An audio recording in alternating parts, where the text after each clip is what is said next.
ನಮಸ್ಕಾರ, ಇದು ಪ್ರವಾಸಿ ಪ್ರಪಂಚದ ಟ್ರಾವೆಲ್ ಬುಲೆಟಿನ್. ನಾನು ನಿಸರ್ಗ. ಈಗ ಹೆಡ್ಲೈನ್ಸ್.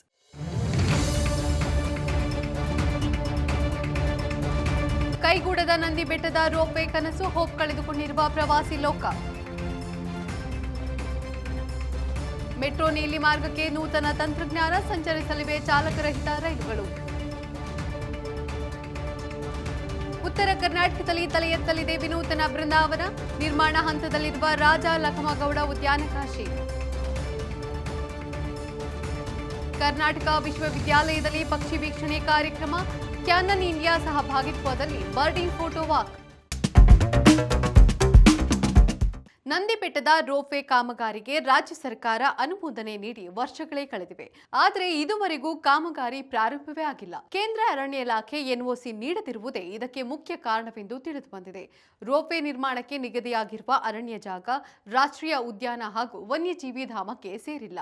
ಹಾಗಾಗಿ ಅನುಮತಿ ನೀಡಬಹುದು ಎಂದು ಚಿಕ್ಕಬಳ್ಳಾಪುರ ಡಿಸಿಎಫ್ ವರದಿ ಸಲ್ಲಿಸಿದ್ರು. ಇದಕ್ಕೆ ಉತ್ತರಿಸಿರುವ ಕೇಂದ್ರ ಸರ್ಕಾರ ಇಲ್ಲಿ ವಾಹನ ನಿಲ್ದಾಣಕ್ಕೆ ಸ್ಥಳವಿಲ್ಲವಾದ್ದರಿಂದ ಪರ್ಯಾಯ ಸ್ಥಳ ನಿಗದಿಯಾಗಬೇಕಿದೆ ಎಂದು ತಿಳಿಸಿದೆ. ಸ್ಥಳ ನಿಗದಿಯಾದ ಬಳಿಕ ಕೇಂದ್ರದಿಂದ ಎನ್ಒಸಿ ದೊರೆಯಬಹುದು ಎಂಬ ನಿರೀಕ್ಷೆ ಇದೆ ಎಂದು ಡಿಸಿಎಫ್ ತಿಳಿಸಿದ್ದಾರೆ. ಹೊಸ ತಂತ್ರಜ್ಞಾನ ಅಳವಡಿಕೆಯಿಂದ ನಮ್ಮ ಮೆಟ್ರೋಗೆ ಹೊಸ ಮೆರುಗು ಬಂದಿದೆ. ಮೆಟ್ರೋ ನೀಲಿ ಮಾರ್ಗದಲ್ಲಿ ಚಾಲಕರಹಿತ ರೈಲು ಕಾರ್ಯನಿರ್ವಹಿಸಲಿದೆ. ಸೆಂಟ್ರಲ್ ಸಿಲ್ಕ್ ಬೋರ್ಡ್ನಿಂದ ಕೇರ್ಪುರದವರೆಗೆ ಚಲಿಸುವ ಈ ಬ್ಲೂ ಲೈನ್ ಡಿಸೆಂಬರ್ 2026ರ ವೇಳೆಗೆ ಪೂರ್ಣಗೊಳ್ಳಲಿದೆ. ಇದು ಸಾವಿರಾರು ಜನರ ಪ್ರಯಾಣದ ಸಮಯವನ್ನ ಗಣನೀಯವಾಗಿ ಕಡಿಮೆ ಮಾಡಲಿದೆ. ಚಾಲಕರಹಿತ ಸೇವೆ ಶುರುವಾದರೂ ಆರಂಭಿಕ ದಿನಗಳಲ್ಲಿ ರೈಲು ನಿರ್ವಾಹಕರು ರೈಲಿನಲ್ಲಿ ಉಪಸ್ಥಿತರಿರುತ್ತಾರೆ. 5 ತಿಂಗಳ ಕಾಲ ಕಠಿಣ ಪರೀಕ್ಷೆಗಳನ್ನು ನಡೆಸಿದ ನಂತರವಷ್ಟೇ ಈ ರೈಲುಗಳು ಪ್ರಯಾಣಿಕರನ್ನ ಹೊತ್ತು ಓಡಾಡಲಿವೆ ಎಂದು ಬಿಎಂಆರ್ಸಿಎಲ್ ಅಧಿಕಾರಿಗಳು ತಿಳಿಸಿದ್ದಾರೆ.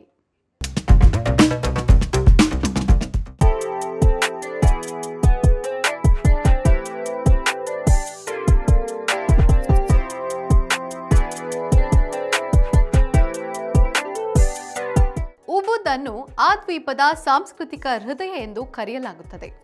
ಉಬುದ್ ಇದರ ಅರ್ಥ ಔಷಧ. ಪ್ರಾಚೀನ ಕಾಲದಿಂದಲೂ ಈ ಪ್ರದೇಶವು ಔಷಧೀಯ ಗುಣವುಳ್ಳ ಗಿಡಮೂಲಿಕೆಗಳಿಗೆ ಪ್ರಸಿದ್ಧವಾಗಿತ್ತು. ಇಂದಿಗೂ ಉಬುದ್ ವಿಶ್ವದಾದ್ಯಂತ ಯೋಗ, ಧ್ಯಾನ ಮತ್ತು ಆಯುರ್ವೇದ ಚಿಕಿತ್ಸೆಗಳ ಪ್ರಮುಖ ಕೇಂದ್ರವಾಗಿ ಗುರುತಿಸಿಕೊಂಡಿದೆ. ಉಬುದ್ನ ಮಧ್ಯಭಾಗದಲ್ಲೇ ಒಂದು ದಟ್ಟವಾದ ಕಾಡಿದೆ. ಇದನ್ನ ಸೇಕ್ರೆಡ್ ಮಂಕಿ ಫಾರೆಸ್ಟ್ ಪ್ರಿಸರ್ವ್ ಎಂದು ಕರೆಯುತ್ತಾರೆ. ಇಲ್ಲಿ ಸುಮಾರು 1200ಕ್ಕೂ ಹೆಚ್ಚು ಬಾಲಿನೀಸ್ ಉದ್ದನೆಯ ಬಾಲದ ಕೋತಿಗಳು ವಾಸಿಸುತ್ತವೆ. ಕಾಡಿನ ಒಳಗೆ 3 ಪುರಾತನ ಹಿಂದೂ ದೇವಾಲಯಗಳಿದ್ದು ಕೋತಿಗಳನ್ನ ಈ ದೇವಾಲಯಗಳ ರಕ್ಷಕರು ಎಂದು ಅಲ್ಲಿನ ಜನರು ನಂಬುತ್ತಾರೆ. ಹಾಗಾದ್ರೆ ಉಬುದ್ ಇಂಡೋನೇಷ್ಯಾದ ಯಾವ ಭಾಗದಲ್ಲಿದೆ? ಉತ್ತರ ಕರ್ನಾಟಕದ ಪ್ರಮುಖ ಪ್ರವಾಸಿ ತಾಣವನ್ನಾಗಿ ಹಿಡಕಲ್ ಡ್ಯಾಂ ಪ್ರದೇಶವನ್ನು ಅಭಿವೃದ್ಧಿಪಡಿಸಲು ಯೋಜನೆ ರೂಪಿಸಲಾಗಿದೆ. ಮೈಸೂರಿನ ಬೃಂದಾವನ ಗಾರ್ಡನ್ ಮಾದರಿಯಲ್ಲಿ ಹಿಡಕಲ್ ಡ್ಯಾಂ ಅನ್ನು ಅಭಿವೃದ್ಧಿಪಡಿಸಲಾಗುವುದು ಎಂದು ಅಧಿಕಾರಿಗಳು ತಿಳಿಸಿದ್ದಾರೆ. ರಾಜ ಲಖಮಗೌಡ ಉದ್ಯಾನಕಾಶಿ ನಿರ್ಮಾಣಕ್ಕೆ ಸರ್ಕಾರ 147 ಕೋಟಿ ಅನುದಾನ ಬಿಡುಗಡೆ ಮಾಡಿದೆ. ಈಗಾಗಲೇ ಮೊದಲ ಹಂತದಲ್ಲಿ ರಸ್ತೆಗಳು, ವಾಹನ ನಿಲುಗಡೆ ಕಾಮಗಾರಿಗಳು ಮುಕ್ತಾಯಗೊಂಡಿವೆ. ಚಿಟ್ಟೆ ಉದ್ಯಾನವನ ಮುಕ್ತಾಯಗೊಂಡು ಈಗಾಗಲೇ ಸುಮಾರು 40,000 ಪ್ರವಾಸಿಗರು ವೀಕ್ಷಿಸಿದ್ದಾರೆ. ಇದೀಗ ಸುಮಾರು 20 ಕೋಟಿ ರೂಪಾಯಿಗೂ ಅಧಿಕ ವೆಚ್ಚದಲ್ಲಿ 2ನೇ ಹಂತದ ಪ್ಯಾಕೇಜ್ನಲ್ಲಿ ವಿವಿಧ ಕಾಮಗಾರಿಗಳನ್ನು ಕೈಗೆತ್ತಿಕೊಳ್ಳಲಾಗಿದೆ ಎಂದು ಶಾಸಕ ನಿಖಿಲ ಕತ್ತಿ ತಿಳಿಸಿದ್ದಾರೆ. ಕರ್ನಾಟಕ ವಿಶ್ವವಿದ್ಯಾಲಯದ ಆವರಣದಲ್ಲಿ ಕ್ಯಾನನ್ ಇಂಡಿಯಾ ಸಹಭಾಗಿತ್ವದಲ್ಲಿ ಭಾನುವಾರ ಬರ್ಡಿಂಗ್ ಫೋಟೋ ವಾಕ್ ಹಮ್ಮಿಕೊಳ್ಳಲಾಗಿತ್ತು. ವನ್ಯಜೀವಿ ಛಾಯಾಗ್ರಾಹಕ ಸಂತೋಷ್ ಇನಾಮದಾರ್ ನೇತೃತ್ವದಲ್ಲಿ ವಿಶ್ವವಿದ್ಯಾಲಯದ ಹಸಿರು ಸಸ್ಯೋದ್ಯಾನ ಪ್ರದೇಶದಲ್ಲಿ ಈ ಕಾರ್ಯಕ್ರಮ ಆಯೋಜಿಸಲಾಯಿತು.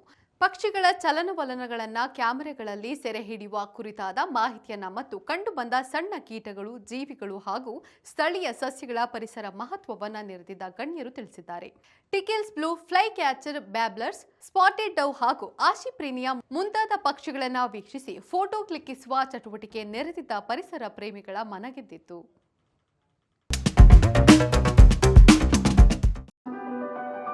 ಈಗ ಕ್ವಿಜ್ ಟೈಮ್. ಇಂದಿನ ಪ್ರಶ್ನೆ: ದಕ್ಷಿಣ ಆಫ್ರಿಕಾದ ರಾಷ್ಟ್ರೀಯ ಪ್ರಾಣಿ ಯಾವುದು?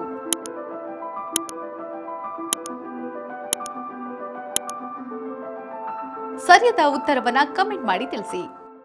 ಇದಾಗಿತ್ತು ಇವತ್ತಿನ ಟ್ರಾವೆಲ್ ಬುಲೆಟಿನ್. ನೋಡ್ತಾ ಇರಿ ಪ್ರವಾಸಿ ಪ್ರಪಂಚ. ವಿಹಾರವೇ ವಿಶ್ವ. ನಮಸ್ಕಾರ.